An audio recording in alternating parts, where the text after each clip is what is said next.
Cara, assim, ó, resumidamente, né? Minha vida sempre foi escassa. Desde pequeno, desde, né, muito pequeno. Meus pais trabalhando a vida inteira, passando trabalho, né?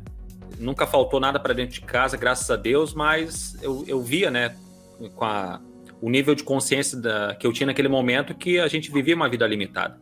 E assim foi no decorrer da história até eu me casar, né? Só que o momento que me marcou mais foi no momento em que a minha esposa estava grávida e eu não tinha um puto no bolso para, sabe, para conseguir, tipo, se a minha esposa precisasse de um hospital, né, algo particular, eu não tinha, né? E eu comecei a me fazer pergunta, a gente fica indignado, que nem falou o Gamonal, né? A gente fica indignado com a vida, né? Por que era essa pergunta que eu me fazia? Por que muitas pessoas têm tão pouco e poucas pessoas têm muito? Eu me fazia constantemente essa pergunta enquanto trabalhava, né? E eu era designer gráfico antes, né, de fazer o que eu faço hoje. Para quem não me conhece, para quem está aqui no canal do Gamonal, o canal do Fabrício não me conhece, eu sou Misael Michel, prazer. Eu sou treinador mental e hoje meu trabalho é trazer com muita clareza, com muita simplicidade, as leis do universo, a lei da mente, explicar como que tudo acontece, como que as pessoas ricas têm a vida que elas têm e por que as pessoas pobres têm a vida que elas têm. Na verdade é a mesma coisa, né? É o mesmo processo mental, o mesmo processo espiritual que torna depois o físico, é o mesmo processo. A única diferença está em como você trabalha nesse processo. Mas resumidamente é o seguinte, ó. Quando me fazia essa pergunta, foi na época em que eu recebi um cliente para fazer alguns materiais gráficos de outro estado, de São Paulo. Eu moro em Santa Catarina, Florianópolis. E eu acompanhei a página desse moço. E olha que interessante, ele tinha uma página de estudos, de expansão da consciência, né? Na hora que eu via o nome dessa página, assim, de expansão da consciência, eu já logo associei a algo místico, esotérico. Eu tinha muito preconceito com isso. Nossa, gente, eu tinha muito preconceito. Eu era uma pessoa que tava na merda, mas não aceitava, tipo, ensinamentos diferentes daquilo que eu tava acostumado. Você entende? Tu era assim também, Fabrício, ou não? Gamonal, vocês eram assim? Sem sombra de dúvidas. Vocês que estão assistindo aqui, alguém se identifica com isso? Coloca aqui depois. Principalmente se for contra aquela religião que você acreditava, Exatamente. né? Foi ensinado a vida inteira. Então você acha, pô, é aquilo que é verdade, né? Só que... O próprio nome consciência já me dava um baque, assim, era uma barreira para mim, consciência. Negócio esotérico, não vou mais pegar isso aqui. Mas uma coisa me chamou a atenção. E naquilo ali, alguma coisa me puxar para aquilo ali. Eu comecei a assistir uns vídeos. E quem que era a pessoa nos vídeos? Nada mais, nada menos do que o cara que eu tenho uma gratidão enorme pro resto da minha vida. Lair Ribeiro, da sua cidade aí, Gamonal. Daqui. Ele falou uma coisa para mim que eu nunca mais vou me esquecer. E que tem sido a base de tudo que eu tenho falado. Que é o seguinte, ó. Eu não quero saber o que você não quer. Lembra que eu falei antes? O mesmo processo que te leva para a pobreza é o mesmo processo que te leva para a riqueza. A diferença está em como você trabalha nesse processo, né? Eu não quero saber o que você não quer. Eu quero saber o que você quer. E aquilo ali fez muito sentido para mim. Ele explicou mais, dizendo que olhar para a vida, ou melhor, dirigir a sua vida olhando para o que você não quer, é como se você dirigisse um carro olhando pelo retrovisor, né? Enfim, depois que eu comecei a expandir a minha mente, a minha consciência a partir dali, é interessante que a minha vida foi dali para baixo, foi um baque, assim, sabe? E algumas pessoas me perguntam, né, se isso é normal, na hora que a gente começa a expandir a consciência e tudo desaba, tudo... Assim, ó, eu posso falar por mim, aconteceu isso. Agora, se isso é normal, eu não sei se aconteceu com vocês aqui. Na verdade, a gente nunca tocou nesse assunto, né? Eu não sei se aconteceu com vocês isso. E aí, Gamonal? Parece que piora antes de melhorar, né? Quando eu acredito que seja isso, quando a gente expande a consciência, na verdade, expandiu um pouquinho. E aí você quer mudar tudo, você começa a ter outras atitudes e descobre um universo. A tendência nossa é fazer o quê? É querer contar para todo mundo também. A gente começa a querer doutrinar as pessoas, querer salvar Verdade. o mundo porque descobrir o segredo. E aí você começa a ter um monte de atitude, só que você ainda não sabe nada. Você não sabe metade das coisas, né? Um terço das coisas. Hoje a gente estudando esse tempo todo, a gente não sabe tudo, você imagina, quando está começando. E aí começa a acontecer um monte de coisas ruins, do qual a gente não tem controle nenhum emocional e bum, deslancha tudo. Verdade. Eu lembro que você falando disso assim, eu lembro que eu fisicamente mesmo, quando eu comecei a ler o livro Poder do Subconsciente, cara, a minha cabeça doía, mas doía tanto, mas tanto. E só depois, e eu não entendia, né? Mas depois eu fui entender que era assim, o que o Bob Proctor chama lá da barreira do terror, né? Ou seja, quando você tá ouvindo uma coisa que é contra o que você pensa, e especialmente se é uma coisa, você pensa algo emocional, né? Tem toda uma emoção envolvida ali. Como o Gamonal fala, crença religiosa e tudo mais. Vem uma coisa e confronta aquilo ali, aquilo é o inferno, cara.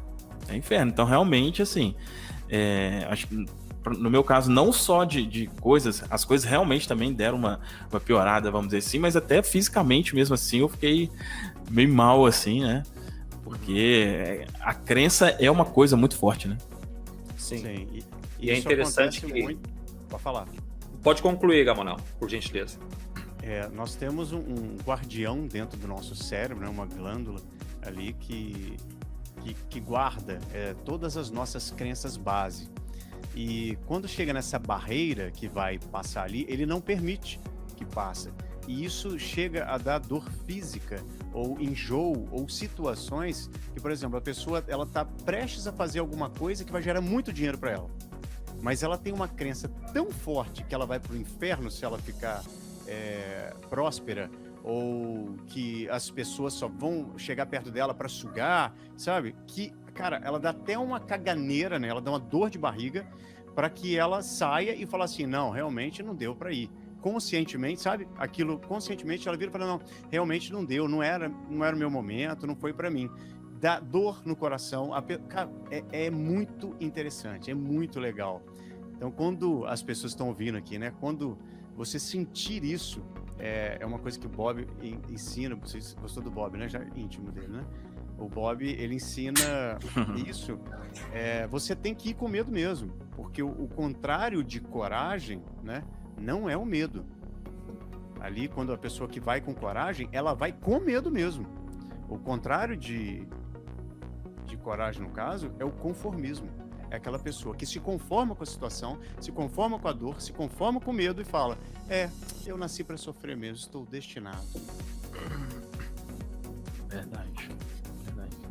E é interessante que quando toda vez que acontece uma briga entre o emocional, que é aquilo que já está aí dentro de você, que já está instalado aí dentro, emocional, que já está instalado, e algo racional, por exemplo, um conteúdo novo como este daqui que você está tendo acesso, vai acontecer uma série de coisas, né? E sempre quando acontece essa briga, o emocional sempre ganha.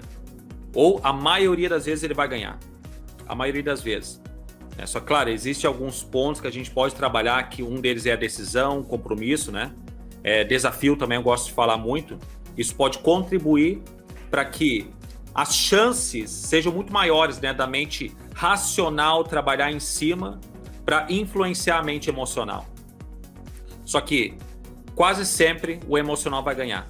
Se a gente não se manter focado, né? É aquela velha história, né? Por que eu não acredito em simpatia, né? Eu não acredito. Nada contra quem acredita, gente, tá? Mas é aquela história da simpatia. Por que para algumas pessoas funciona e para outras não funciona? A mesma coisa. Onde está a diferença? É a mesma coisa. A diferença está no acreditar, na fé que a pessoa tem que vai dar certo ou que não vai dar certo. Entendeu? Mas vamos lá. Para resumir aqui, de novo. Gente, minha vida foi muito conturbada depois disso, que eu comecei a expandir. Chegou um ponto que não tinha nem R$30 para comprar fralda para minha filha. Na verdade, era R$40, eu não tinha nem R$40 para comprar fralda para minha filha. Eu falei 30 porque eu não tinha, uma época, nem para botar gasolina no carro, eu botava de 5 em 5, né? Botava R$5 de gasolina no carro, ia lá, entregava o serviço para ganhar 50, daí eu voltava, botava mais 5 para conseguir ir me mantendo, né? E assim foi indo, cara. O frentista não podia nem colocar no automático lá, não. E tinha que só dar uma... Só dava uma injetada ali, né? Hoje a gente ri, né, cara? Hoje a gente ri, mas na situação é complicado, né? E é interessante isso daí, cara. Sofre com vontade, né? E olha que bacana. Até eu posso compartilhar isso aqui depois. Eu falei antes que a gente pode começar a mudar isso a partir de uma decisão, né? Eu tomei uma decisão e eu nunca mais passei por isso. Mesmo na dificuldade. Um dia eu falei pra minha esposa no lado, ó, nunca mais a gente vai passar por isso. De ter que ficar botando 5. Depois eu posso falar um pouco mais ou em outro momento, tá? Mas foi a partir de uma decisão. Já pega Enfim, aí, gente. Já pega a dica aí, ó. Essa decisão me fez entender essa decisão, me fez escrever a música Decida Ser Feliz, que foi exatamente quando eu descobri qual era o segredo do início da mudança. Se você que está ouvindo a live aqui, você está com dificuldade de mudar, com dificuldade de prosperar, com dificuldade de dar uma mudança na sua vida, é porque não doeu o suficiente e você não decidiu fazer isso. Porque a hora que o bicho pega, a hora que dói mesmo, que dá aquele ódio dentro de você e você fica indignado, eu acho que essa é a melhor para você. Você tem que estar indignado com a vida que você está, porque senão você não vai para a próxima, para a vida espetacular, entendeu? Então essa indignação é que faz com que você dê o estalo e fala assim, a partir de agora, quem manda na minha vida sou eu. Aí o que você fez? Você acabou de assumir a responsabilidade da sua vida. E se a responsabilidade está na sua mão, você tem o poder. Aí, ó, pega essa. Pega essa palavra, né? Indignação. Indignação. Uau. Eu tenho uma frase que eu geralmente falo para os meus alunos, assim como também a galera que me acompanha aqui, que é escrever o seguinte. Até eu desafio vocês a escrever aí agora, ó, que é o seguinte, ó. Eu sou amigo da insatisfação. Geralmente a galera fica meio receoso de dizer, eu estou satisfeito, eu fui ensinado a estar satisfeito com as coisas. Que satisfeito? Se você continuar satisfeito com a vida que você tem, você sempre terá a vida que você tem. É como se você botasse uma barreira na sua frente ali e não fosse para frente. Então, eu sou amigo da insatisfação.